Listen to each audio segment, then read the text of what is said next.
it's kind of hard after we had some nice warm weather to understand that, you know what, it's still only the beginning of April. But we're going to have to. And Bob Pollock is going to help us to do that. Our conversation brought to you by Marcus & Mack, a law firm representing injured people. If you have a question for Bob, you can give him a call at 724-479-1160. Robert, good morning. Good morning. Was I a little bit too optimistic in saying, hey, it was 70 degrees on Tuesday. Everything's fine now. Spring is here. Yes, you were a little bit too optimistic.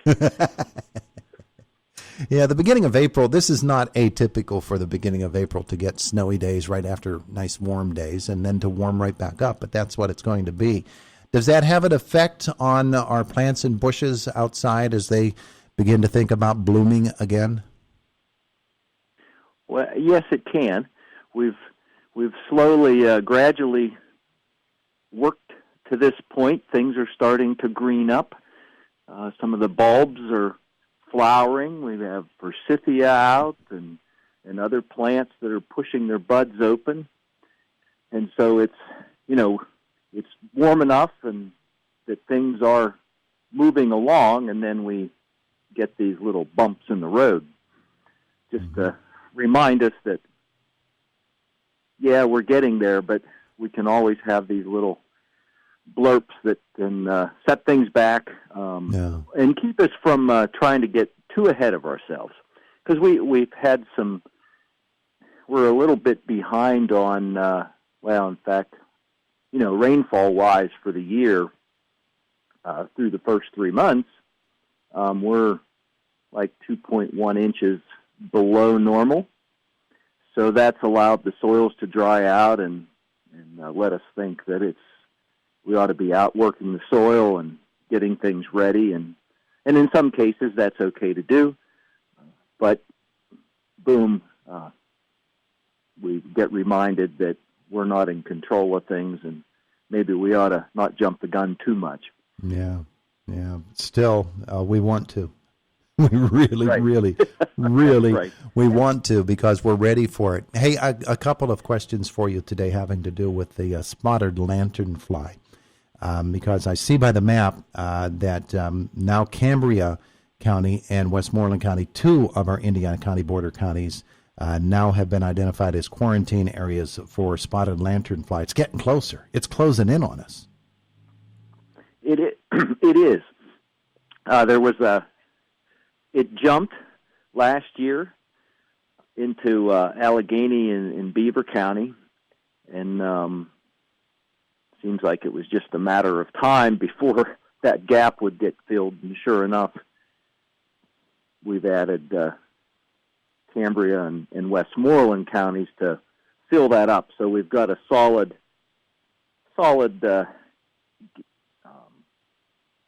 Everything's connected from the eastern part of the state all the way over, at least in that corridor. It's contiguous all the way across the state. It is. So, and we know we've got, we have waterways, we have railways, we have roadways that go the whole way across the state through that corridor, and sure enough, they've been able to spot the spotted lanternfly. Now, that being the case here in the springtime, of course, we'll be looking for them at a different stage of their life than we're going to find later. And I want to ask you about that, what they're going to look like here in the springtime. But I also want to ask you, if we don't see the spotted lanternfly, is there still going to be an indication that they're around? Certain plants that appear to be less than healthy or things of that nature? Yeah. So right now, they're still in the egg stage. Mm-hmm. All right, so the adults in the fall lay egg masses on a variety of surfaces. They seem to be fairly indiscreet about what they'll lay those egg masses on. Seems like about anything and everything. It's not just plants or tree trunks or the tree of heaven. It can be on metal, whether it's shiny or rusty, vehicles, campers, rail cars, tractor trailers. Slow-moving people. Wheel wells. Yeah, they could. If you stand still for long enough, you could get a egg mass laid on you. Okay. But so that makes it easier for them to get moved around, and not only the egg stage, but then the nymphal stage.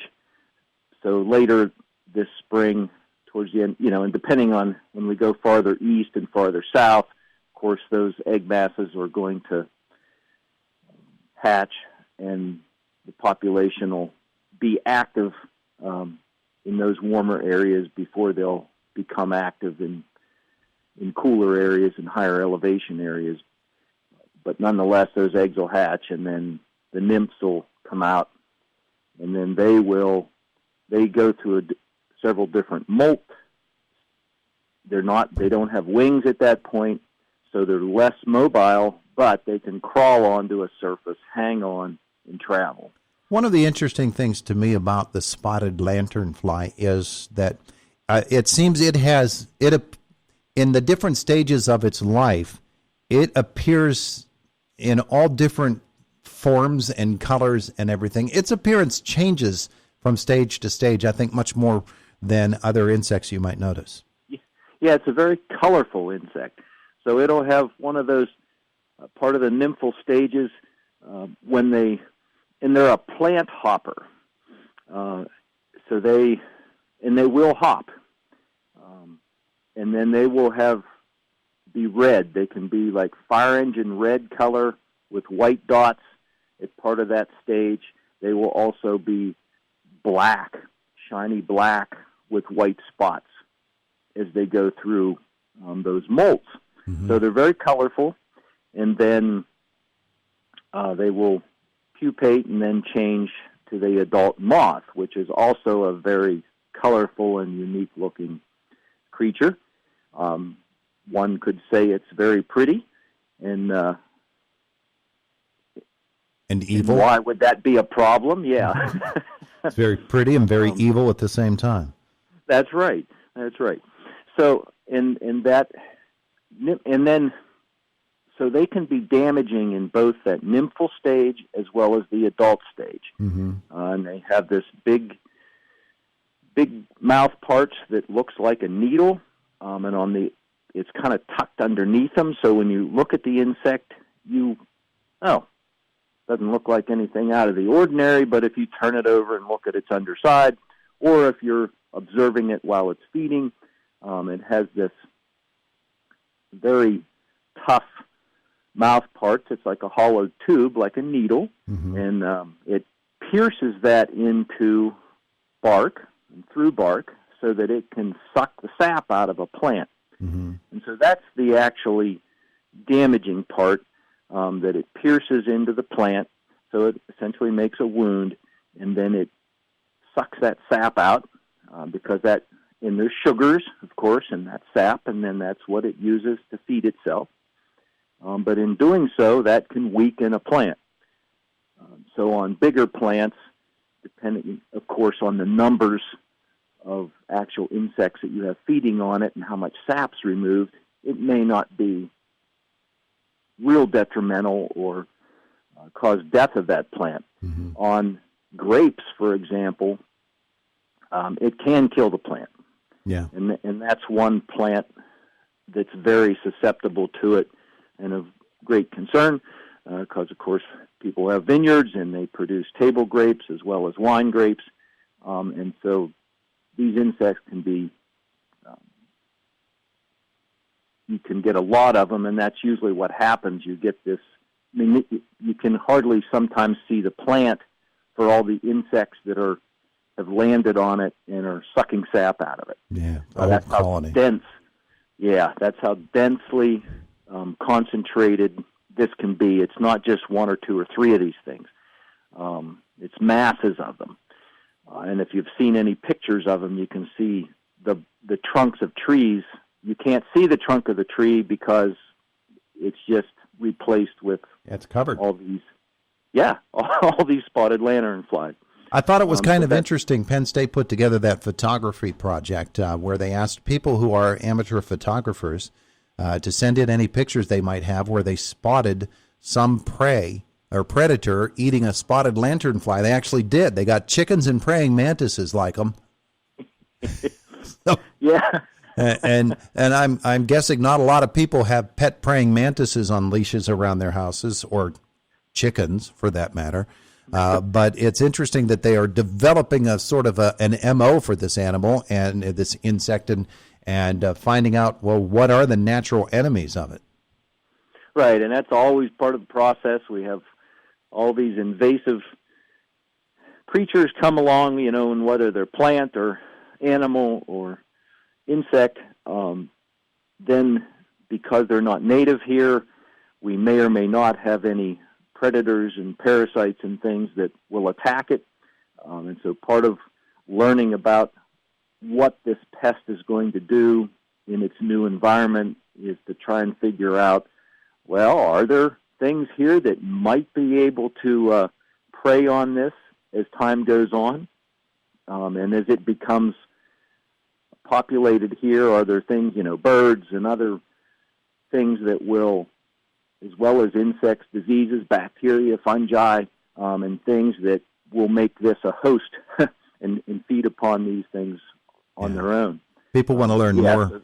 They want to learn more about this.